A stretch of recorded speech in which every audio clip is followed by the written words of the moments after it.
Jumalale, et lapsed on meie tulevik. Et kui sa vaatad lapsi, siis sa näed, et meil on tulevikku.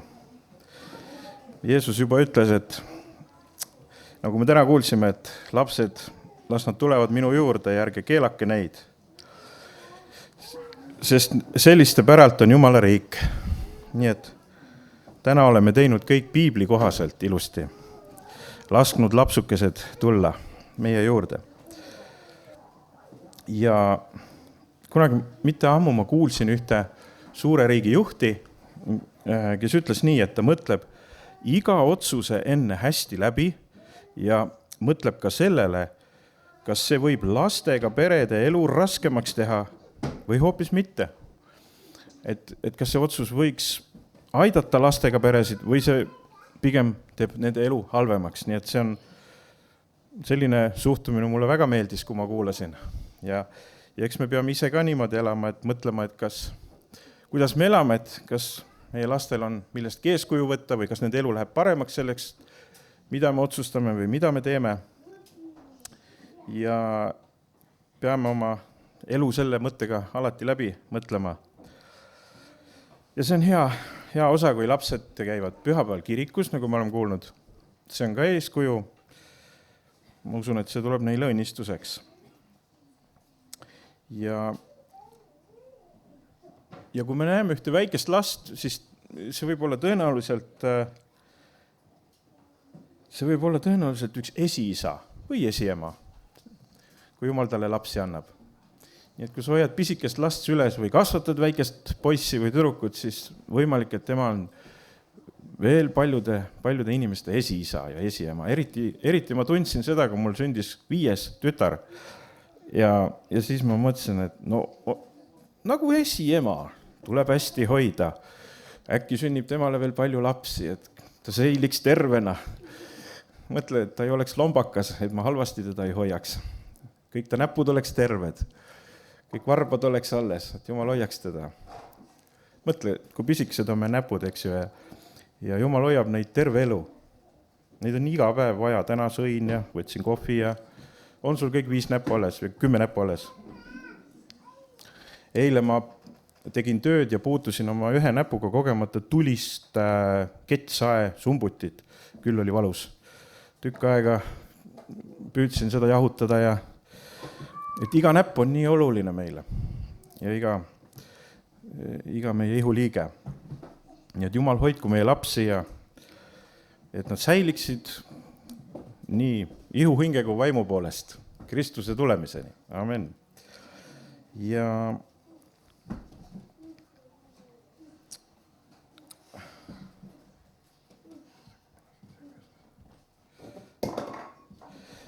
kui Abraham läks ära oma isa kojast, siis Jumal õnnistas teda, sest näed, tema sai suureks esiisaks. Et Jumalal on vahest nii tõsine plaan, et ta kohe eraldab mõne inimese ja viib ära isa kojast ja tahab temast suure rahva teha. Nii et me ei tea kunagi, millised suure rahva esindajad meie sees võivad olla või suure sugukonna esindajad. Ja kui me loeme piibli esimesi salme, siis seal on ka kirjas. Jumal õnnistas neid ja ütles, olge viljakad, paljunege, täitke maa, alistage see endile, valitsege mere, kalade, taevalindude ja iga elusolendi üle maa peal. Nii et see on inimese ülesanne valitseda ja paljuneda, seda anti piibli esimestel lehekülgedel. Jumal andis selle maailma alguses meile selle ülesande, et me kasvaksime, me paljuneksime, et me valitseksime. Kui me piibli viimast lehekülge vaatame, siis seal tuleb ka suur kahanemine, et see maailm hakatakse ka lõpetama, seda maailma hakatakse ka lõpetama ja kokku võtma, aga esimestel lehekülgedel anti, et kasvage, paljunege. Aga inimesed on igavesed ja nende hinged jäävad ju igavesti elama. Ja Jumal mõtles meie peale, iga ühe peale. Ja juba maailma loomisel. Ja meie olime järjekorras üsna kaugel ju. Maailma loomisest saadik, et meie sündisime 1000 aastaid hiljem siia maailma. Et me oleme järjekorra lõpus. aga Jumal pani meid õigesse aega elama. Et tal ei läinud midagi segamini. Kui ta pani meid täna elama, siis Jumal on meid nii plaaninud. Ja usume, et iga laps on pandud õigesse aega elama. Ja see sama salm ütles veel, et valitsege loomade üle. No, mul on ka üks loomakene, mul on koer. Ja koera on ikka tore, selles mõttes vaadata. Vahepeal ma ei jaksa temaga tegeleda, sest palju lapsi ka, aga vahepeal on nii tore temaga mängida. Ja vaadelda, kuidas loom käitub. Ma ei tea, kuidas teie loomad on ja koerad on, kui teil on kassid või koerad, aga mina olen lihtsalt ühte oma koera vaadanud. Ja ühte huvitavat omadust leidsin tema juures. Näiteks, et kui mina söön, siis koer on kuidagi selline, kuidas ma ütlen, väga viisakas ja tagasihoidlik.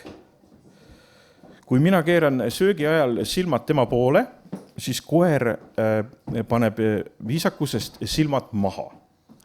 Et ta ei vaata nagu sulle nagu otsa ega ei küsi nii aktiivselt, ta tahaks ju ka sealt laua pealt midagi saada.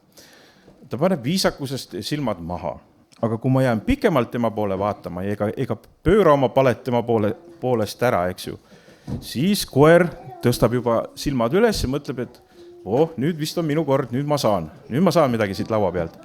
Aga selline viisakas käitumine mulle väga meeldib, kuidas ta alandlikult oma nagu sulane või nagu mina olen peremees ja kuidas ta alandlikult silmad maha paneb, et ta ülemäära ei segaks, kui tema isand sööb. Aga või tema peremees sööb. Aga sellist ilusat käitumist ma olen näinud ka võib-olla vanaaegsetelt rahvastelt, et kui ka kuninga ees teenijad panid silmad maha, ma mõtlesin, kas nad õppisid siis loomadelt seda. Sellepärast, et see meenutab väga seda minu koera käitumist, aga eks loomad õpetavad meid ikka. Ja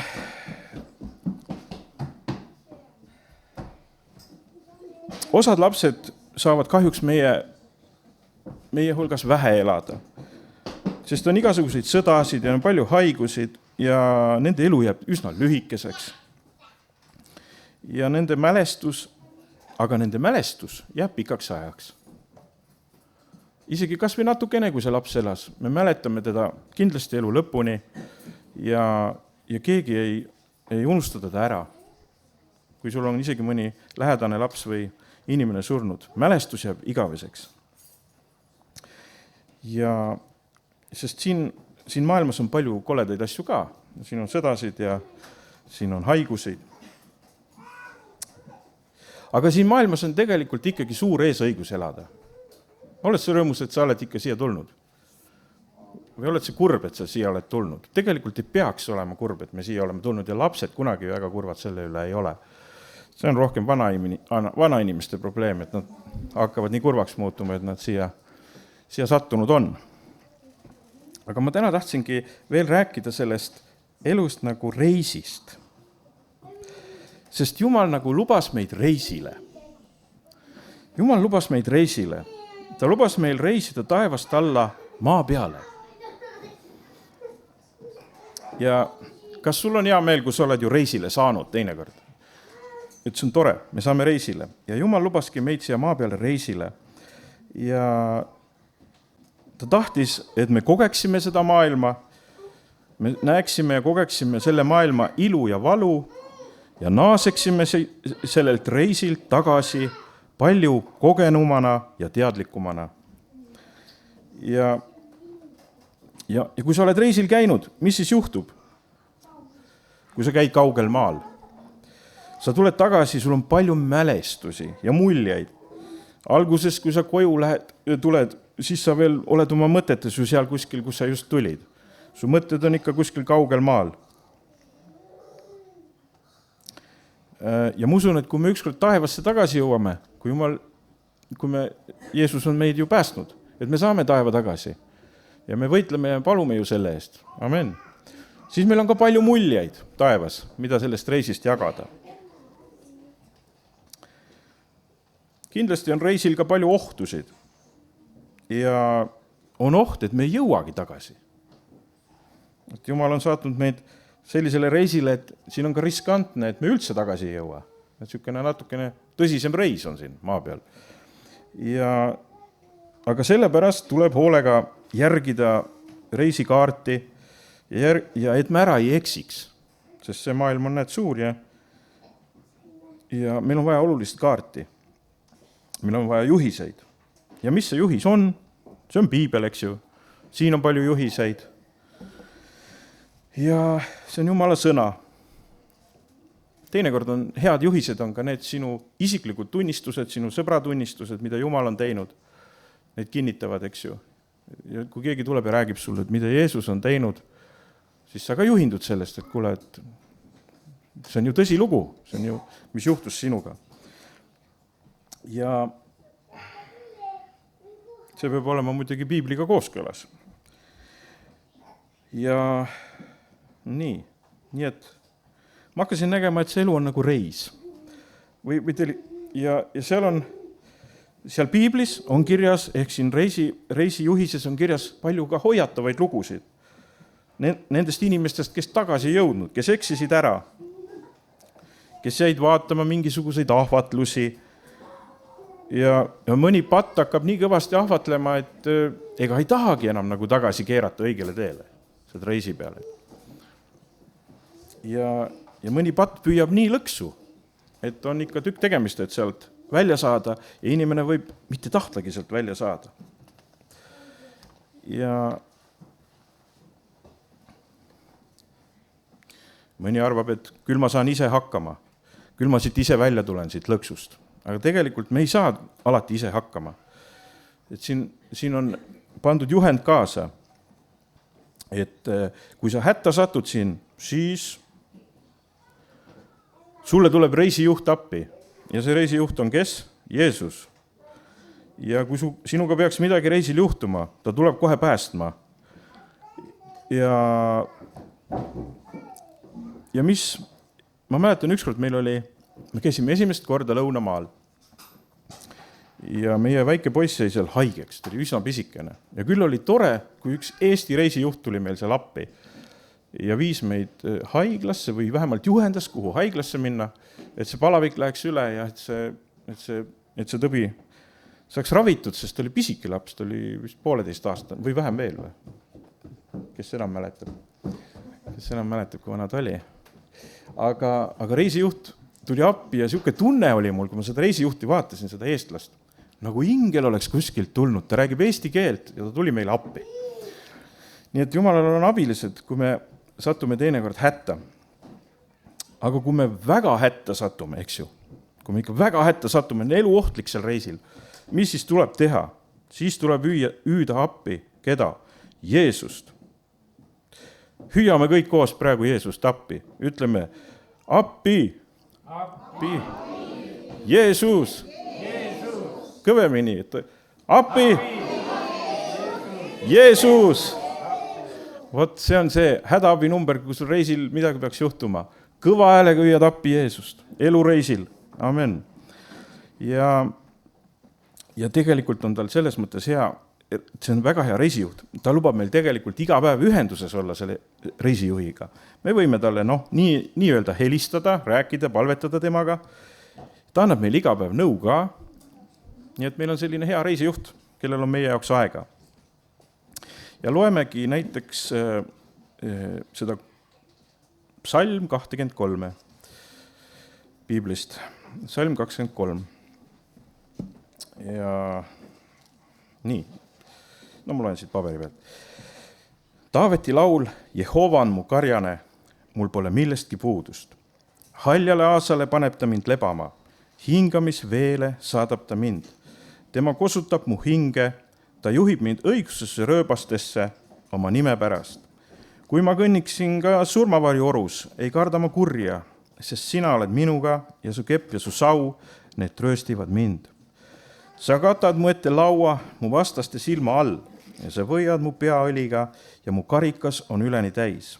Ainult headus ja heldus järgivad mind kõik mu elupäevad ja ma jään Jehova kotta eluks ajaks. Siin on ka nagu üks reisikirjeldus, et siin on öeldud, et Jehova on mu karjane, reisijuht, karjane, Jehova, Jeesus. Aga küll on hea, kui sa oled reisil ja sul on niisugune tunne, et kunagi raha otsa ei saa. Mul pole millestki puudus. Kui sa oled võõral maal ja kõik hinnad on kallid ja sa ütled, halleluuja, mul pole millestki puudus. Ma saan kõik osta, mis on vaja, mis on hädavajalik. Ja sest sul on nii hea reisijuht. Ma mäletan, kui me käisime, see sama lugu oli, kui ta oli seal haiglas, siis üks tädi seal küsis meie käest suure summa raha. Ütles, et ega seal siis tasuta haiglaravi ei ole. Aga õnneks kindlustus maksis kõik kinni, nii et meil oli kõik varustus olemas. Tuli veel meelde sellest loost. Mis siin on veel kirjas? Haljale aasale paneb ta mind lebama. No küll on tore, kui sa reisid ja kui sa oled juba pika sõidu ära teinud, kui sul lennukiga lendad või kui sa autoga sõidad, sa oled juba nii väsinud, kõik oled sellest sundistumisest ja asendist väsinud, lennukis nii kitsad istmed teinekord ja kui sa lõpuks sinna valgete linade vahele lebama saad, halleluuja. See on nii mõnus tunne, kuskil kaugel maal, aga sul on need valged linad ja sa saad sinna lebama ja sinna haljale aasale. Mis ta veel ütleb? Et hingamisveele saadab ta meid. Ja mõtle,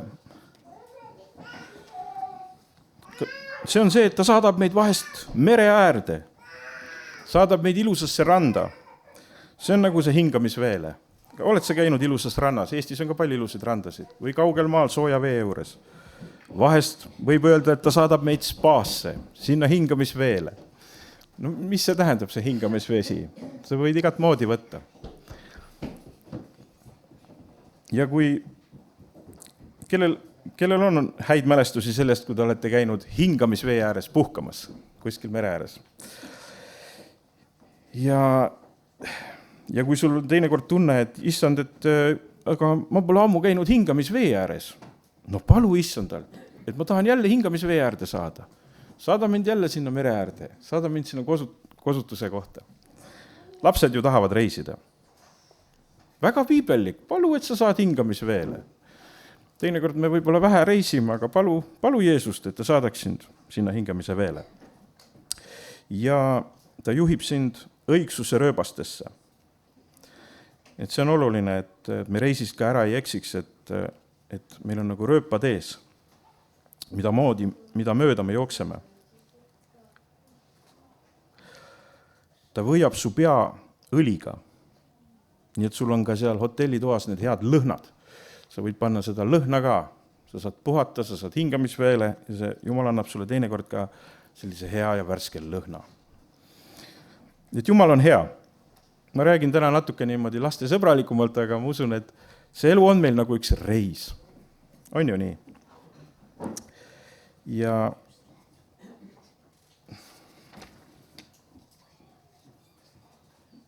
mäletan esimest korda, kui ma läksin Lõunamaale. Me jõudsime õhtul, see oli pime. Ma ei näinud päikest ja läksime oma magamistuppa hotellis ja seal olid ees väga paksud kardinad. Ja siis, kui me hommikul ärkasime ja kui me need kardinad eest tõmbasime, milline valgus tulvas tuppa. Siukest valgust, nagu poleks Eestis näinudki, sellist valgem kui meil siin kodumaal. Et see on mul alati meelde jäänud. Ja kui ma natuke lähemalt vaatasin, siis seal oli suur bassein nagu hingamisvesi, kuhu ma võisin järgmine hetk minna ujuma. Vot, mida Jumal meile teeb, oma laulus on kirjas. Aga siin on ka kirjas, et kui ma kõnniksin surmavarju orus, eks ju, ei karda ma kurja, sest sina oled minuga ja su kepp ja su sau, need trööstivad mind. Et siin on ka tegelikult reisil on ohud. Vahest võib reisil väga halvasti minna ju. Aga Jumal on meiega. Võtame veel ühe Taaveti laulu. Siin üks salm ütleb veel, ainult headus ja heldus, need järgivad mind kõik mu elupäevad. Mina usun, et mingi osa sellest on inglid, kes järgivad meid kõik mu elupäevad. Võib-olla need on inglite nimed, headus ja heldus. Need järgivad kõik su elupäevad. Et Jumal saadab sulle sellised kaitsjad ka kaasa. Nii et kui sul on elus kordaminek olnud ja kui sul hästi on läinud, siis tea seda, et kindlasti inglid on sind aidanud. Nad on sind väga palju aidanud, keda Jumal on saatnud. Ja ega ma väga pikalt täna ei räägikski. Ja võtame veel laul 103. Räägime sellest ka. See on ka üks ilus laul. Laul 103. Taaveti laul. Kiida mu hing Jehoovat ja kõik, mis mu sees on, tema püha nime. Kiida mu hing Jehoovat ja ära unusta kõiki tema heategusid. Ta annab andeks kõik su pahateod ja tema parandab kõik su vigadused. Tema lunastab su elu hukatusest ja ehib sind helduse ja halastusega, nagu pärjaga. Tema täidab su suu heaga ja su iga saab uueks nagu kotkal. Nii et kui sa seal reisil oled koos Jumalaga, siis me tihti laulame ka reisil. Ja tänasel reisil me laulsimegi. Laulsime alguses ise ja lapsed laulsid. Nii et reisil on ka muusika, kui me siin elame siin, elureisil. Ja mida me siin elureisil teeme? Kiidame Issandat. Amen. See käib reisi juurde. Hea makk käib autos reisi juurde. See on see osa, mis on vaja teha. Ja tema annab andeks kõik mu pahateod, kui midagi peaks viltu minema.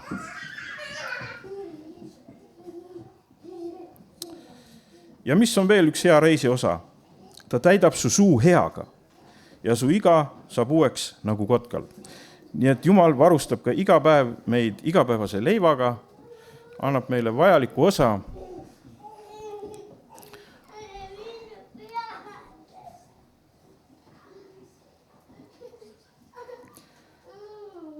Nii et mis mul jääb meile kõigile öelda? Soovime meile jätkuvat head reisi ja jõuame kõik taevasse ükskord tagasi. Amen. Ega ma väga pikalt rohkem ei jätkakski, sest lähme oma programmiga edasi ja palvetame. See on ka üks reisi osa, et reisil palvetatakse, et reis läks hästi. Tänu Jeesus selle ilusa pühapäeva eest. Täname sind, et oleme kokku tulnud siia Võru palvele ja palju võõraid külalisi on tulnud, aga täname sulle, et need on kõik sinu lapsed ja kõik sa oled loonud, kõik sa oled planeerinud juba maailma loomisest saadik ja me ei ole mitte ilma asjata siia tulnud. Sina oled meile selle reisiõiguse andnud, et me võime kogeda siin maailmas, mida sa siin teed ja õppida ja saada targemaks. Ja tänu sulle iga lapse eest ja me palume, et me kõik jõuaksime ühel päeval taevasse, ükskõik, mis siin vahepeal ei juhtuks. Ükskõik, mis siin vahepeal ei juhtuks, õnneks see reis saab mööda ja me jõuame koju. Tänu sulle, Jeesuse nimel, amen.